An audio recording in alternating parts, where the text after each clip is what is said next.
There are a few things about the Jumu'ah that I wish to speak about, specifically about the history of Jumu'ah. Jumu'ah became fard upon this ummah while Rasulullah sallallahu alaihi wasallam was still in Mecca.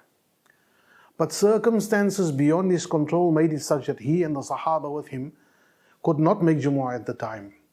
When the first Sahaba started emigrating to Medina Munawwara, Mus'ab ibn Umair and others, then Rasulullah sallallahu alaihi wasallam sent along with him the command to start the first Jumu'ah, while he himself was still in Mecca.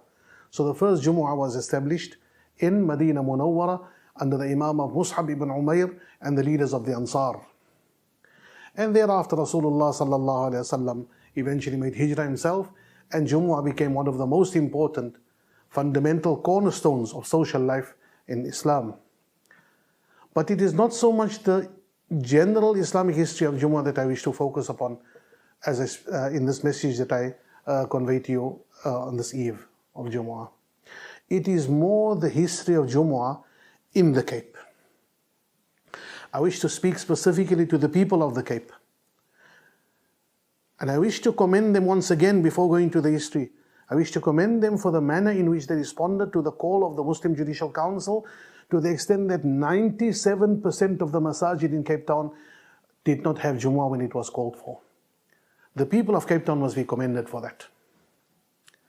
I want to speak about Jumu'ah in Cape Town over the centuries. We know that Islam came to the Cape not long after Jan van Riebeeck in 1652. For the first 150 years of Muslim presence at the Cape, neither Jumu'ah Salah nor Jama'ah Salah was allowed. Somehow or the other, Muslims managed to hold on to their deen.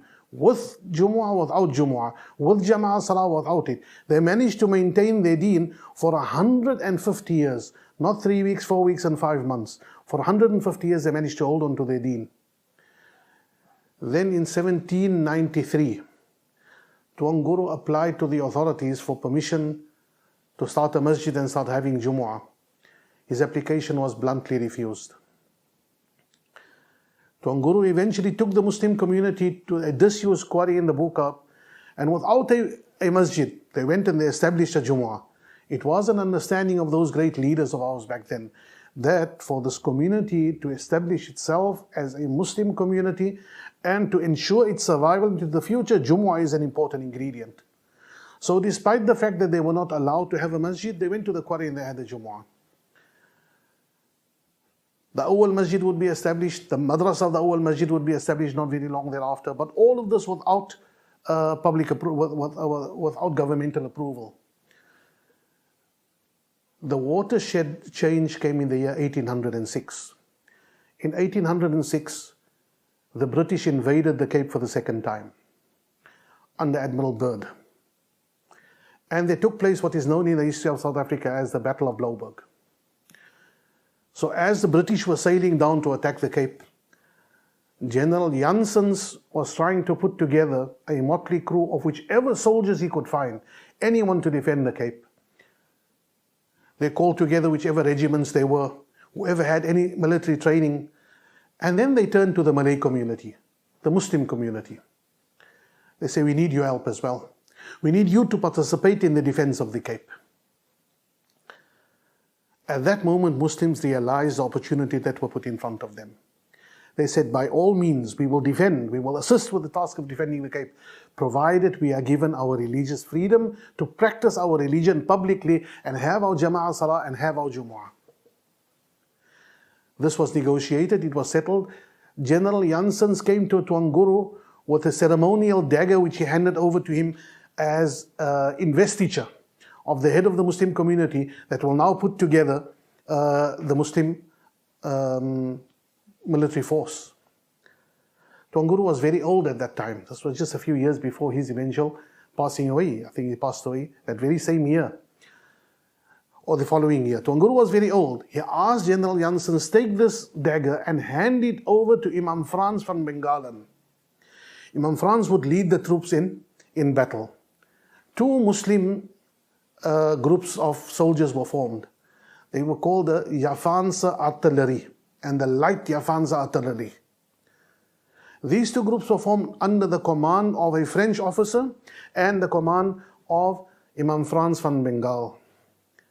They took their lines.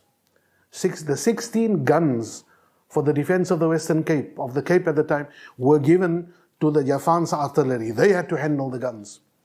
A much superior force attacked them. The British attacked them. A number of the other regiments, the Waldecker regiment, ran without shooting a single shot. Without firing a single shot, ran from the battlefield.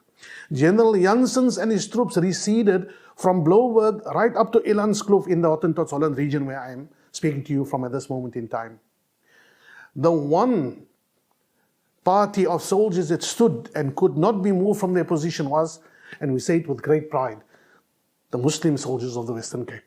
The Muslim soldiers of the Cape stood and acquitted themselves so well of their task that Captain Smart of the 72nd the Highlanders, one of the companies of the British forces that took the Cape at the time, commended them for the excellent way in which they handled their guns. They had only 16 guns. General Byrd would go on to write that we imagined that they had about 23 guns for the manner in which the Muslims handled their guns on that day. When everyone fled, they stood. On that day, something very important happened. Muslims up to that moment had been people who had been imported as soldiers, as servants, as slaves, as political prisoners to the Cape. On this day, they decided, we are citizens of this country. And as citizens of this country, we will bring our part, we will contribute what we can. And they did it in a manner that outshone all the others on the battlefield of Blouberg on that day. To the extent that when the British took the Cape, the British fulfilled the promises of granting them masajid and granting them the freedom to practice their social lives as Muslims. And Jumu'ah and Jama'ah from that moment onwards became a very noticeable feature of life at the Cape. It became so noticeable, in fact, that there's this little anecdote which I wish to share with you. I was once listening to Radio Sonder Grense, our Afrikaans radio station. And the discussion was about how empty the churches are running. And then someone phones in, and this person is a non-Muslim himself, and he says, you are speaking about how empty the churches are.